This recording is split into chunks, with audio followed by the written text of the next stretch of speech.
Mga preso ng Northern Samar Provincial Jail na kasama ang buong pamilya, kasunod naman ang inilunsad na Christmas Family Day sa loob ng kulungan. Detalye ng balita mula kay Jane Galit Bantayan mula sa RH34, Jane Maybuntag.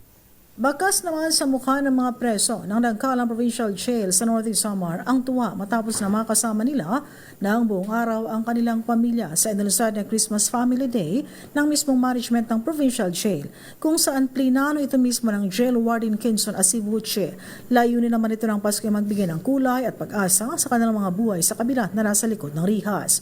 Naging masaya at naging Family Day kung saan nagkaroon ng mga palaro, pamamahagi ng regalo at ang nag-facilitate mismo nito ang Alternative Learning System o ALS teachers.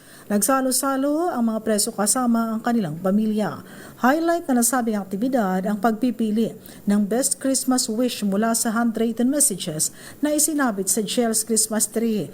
Nagbigay naman ng inspirasyon na mensahe si Warden J. Kenson Asibuche na manatiling buhay ang pag-asa. Ang Northern Samar Provincial Jail Christmas Family Day ay tinuturing na isang paalala na mananatiling buhay ang spirit of family, hope at human dignity.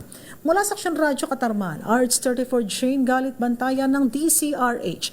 Una sa Pilipinas, una sa Pilipino. Daghang salamat, Jane.